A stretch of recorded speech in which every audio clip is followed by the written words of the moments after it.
Olá, então a gente fala um pouquinho agora sobre regulação osmótica, né? Então, regulação de sais que acaba interferindo diretamente na regulação hídrica, regulação de água.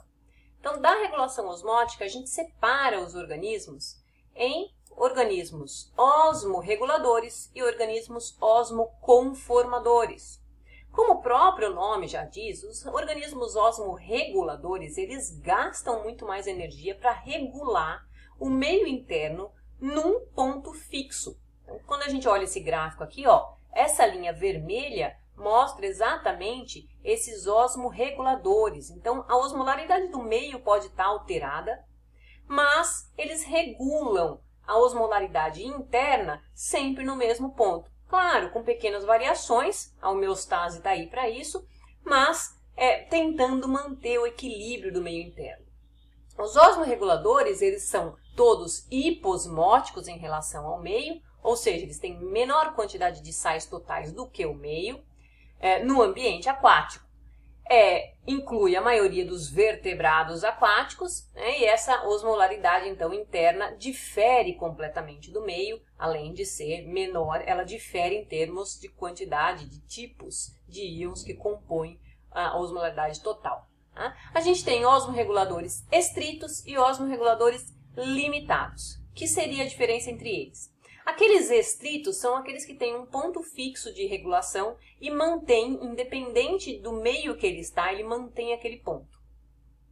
No caso dos limitados, eles têm uma face de regulação. Então, eles mantêm a regulação com gasto energético ao longo de uma faixa de osmolaridade do meio, mas em osmolaridade muito baixa ou osmolaridade muito alta, ele deixa de regular e ele se torna conformador. Já entrando para o lado do conformador, aquele que admite muito mais como o meio está e acaba se igualando ao meio. Então, ele gasta muito menos energia. Geralmente, esses organismos estão disponibilizados em meios bastante regulados, né, em meios que não sofrem grande variação.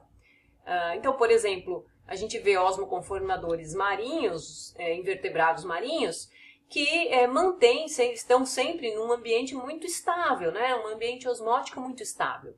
Esses invertebrados são isosmóticos em relação ao meio, então eles mantêm a mesma osmolaridade, embora não sejam isotônicos, né, são apenas isosmóticos.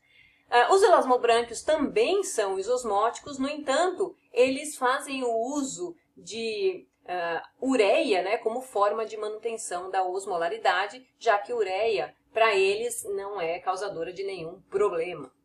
Então, não há um controle muito específico aqui, eles fazem uma baixa regulação, uma conformação muito aumentada, né? Então, eles acumulam vários eletrólitos, eles mantêm o volume celular através desse acúmulo de eletrólitos. Voltando aqui no gráfico, então, representando os osmoconformadores, essa linha verde. Conforme a osmolaridade do meio aumenta, a osmolaridade dos indivíduos também aumenta, uma faixa muito constante relacionada ao meio. E para terminar, a gente volta aqui nos osmorreguladores limitados, porque eles são osmoconformadores em osmolaridade muito baixa ou em osmolaridade muito alta, né? Então, eles só são reguladores nessa faixa aqui, tá? Então, eles mantêm o nível nessa faixa aqui, mas quando o ambiente está muito baixo ou muito alto, eles deixam de regular e passam a se conformar com o meio.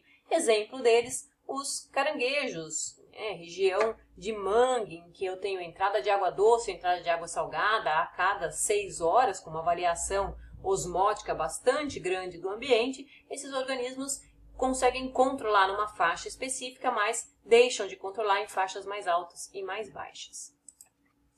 Se a gente passar aqui para os respiradores aquáticos, né, de água salgada, a gente coloca como osmoconformadores todos os invertebrados e todos os peixes cartilaginosos. Então, eles são conformadores, portanto, são isosmóticos em relação ao meio, o ambiente sempre bastante estável. No caso dos invertebrados marinhos, a gente tem aqui, em relação ao meio, menos magnésio, menos cálcio, menos sulfato. No entanto, mais sódio e mais cloreto do que o meio. Já no caso dos peixes cartilaginosos, a gente vê que são isosmóticos, no entanto, eles usam a ureia como elemento de manutenção da osmolaridade. E a ureia, né, produzida como excreta nitrogenado, ela tem que ser associada a algum outro elemento que impeça os efeitos deletérios do acúmulo de ureia. Então, a ureia é tóxica, né? E o acúmulo dela tem efeitos deletérios sobre o organismo. Mas a ureia associada à temal, ela perde esse efeito deletério, portanto, o organismo consegue manter um volume de ureia bastante alto para poder fazer a isoosmolaridade. Então, ele também tem glândula de sal para excretar sódio e cloreto, para diminuir a quantidade de sódio e cloreto interno, né? E fazer a sua manutenção osmótica. Então, veja, não é porque ele é isosmótico que ele não tem órgãos osmorreguladores. Quem é que faz osmorregulação nesse caso aqui?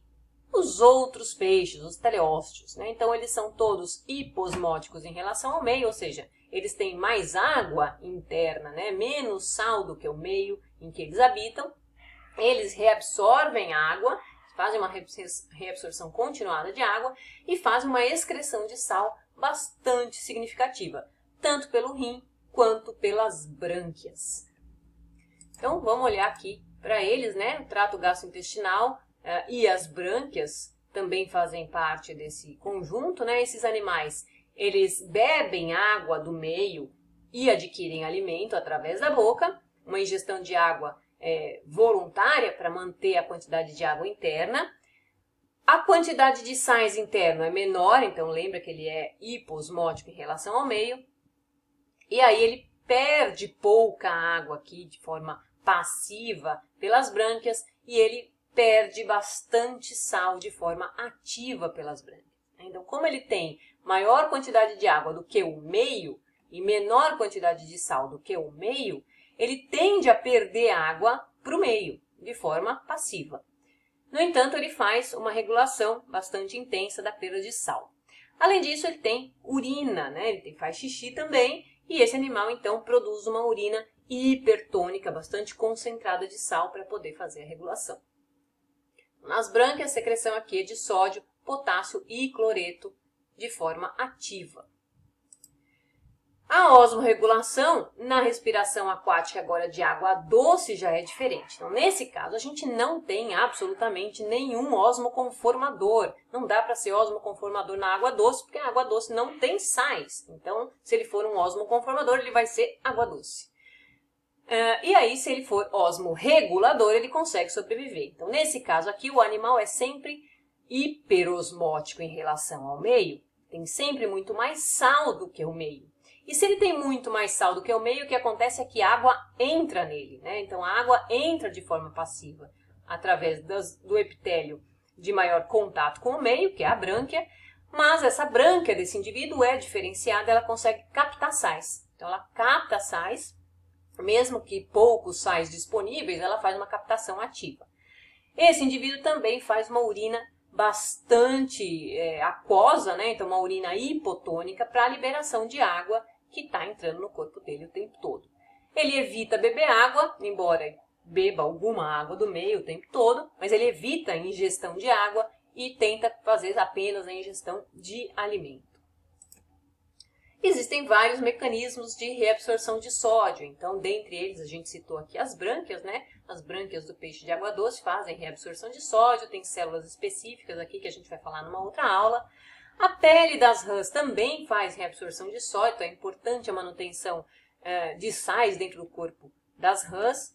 Bexiga da tartaruga, bexiga daquele sapo que a gente falou anteriormente, que tem uma pele recoberta por cera, né? Então faz reabsorção de água e reabsorção de sais.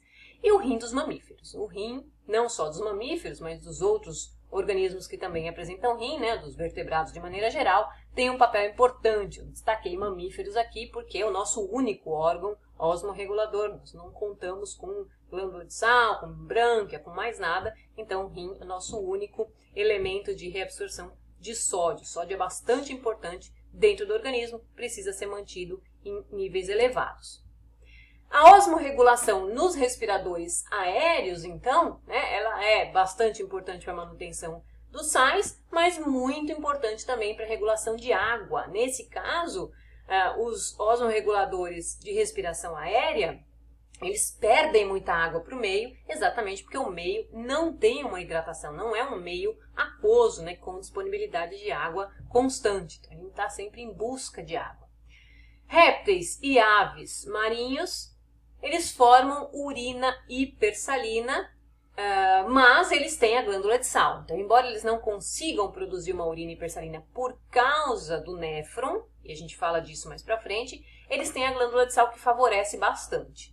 Como os seres humanos não têm glândula de sal, a gente, se tiver que se alimentar de um alimento mais salino, né, ou que se ficar perdido no mar tendo que ingerir água salgada, a gente começa a desidratar de forma muito rápida. Então, por causa da glândula de sal, esses organismos marinhos, as répteis e aves marinhas, elas ingerem água do mar, elas produzem uma urina pouco concentrada, porém o líquido da glândula de sal favorece a manutenção do estado osmótico.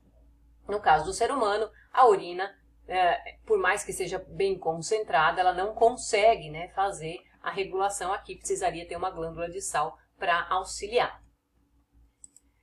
Mamíferos marinhos, né, então eles evitam também ingestão de água, eles são todos hiposmóticos em relação ao ambiente marinho. Eles ingerem principalmente alimento. Alimento é selecionado para um conteúdo maior de água, então principalmente peixes, teleósteos, né? E formam urina hipersalina, porque eles têm o rim com um néfron com alça de Henle, que a gente vai tratar mais para frente. Outros ambientes aqui que demandam um investimento maior também é o ambiente desértico. Então aqui existe um excesso de temperatura, o animal precisa fazer um controle térmico com o gasto, muitas vezes, de bastante água, né? Então, uma evaporação bastante intensa, e não tem disponibilidade de água para ingestão. Então, nesse caso aqui, o indivíduo vai contar com mudança de hábito, então os organismos endotérmicos geralmente são organismos noturnos, até os ectotérmicos, na maior parte, são noturnos. Eles usam contracorrente nasal, então eles fazem um resfriamento nasal da água em forma de vapor da respiração, podendo reabsorver essa água. Eles utilizam uma excreção de urina super concentrada, também fazem as fezes bastante concentradas, com pouquíssima água, e fazem um reaproveitamento através da água metabólica. Então, todo o alimento que ele come, bastante rico em carboidrato, promove uma produção de água metabólica bastante eficiente para esses organismos. Outro exemplo aqui de animal de deserto, né, mas agora que não faz o uso de produção de água metabólica, são os camelos. No caso dos camelos, acontece um fator bastante interessante. Eles permitem uma variação térmica, eles têm uma regulação térmica bastante variável.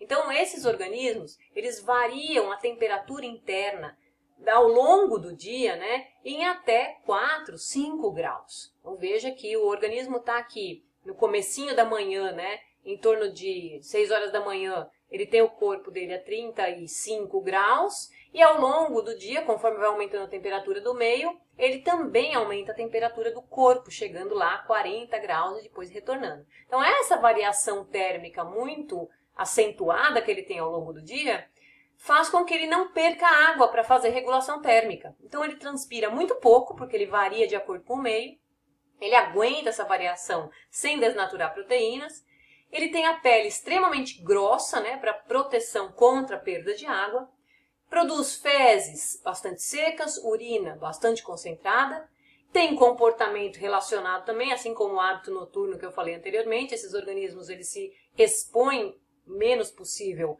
ao sol, né? Produzem a urina com base em ureia, já que são mamíferos, e quando têm a oportunidade ingerem grandes volumes de água que ficam retidos em bolsas intestinais. Então, na verdade, as corcovas aqui, elas são repletas de gordura que fazem um isolamento térmico para esse animal. Então, funcionam como um telhadinho, né, onde corre mais pelo, maior quantidade de gordura, e as bolsas intestinais acumulam a água.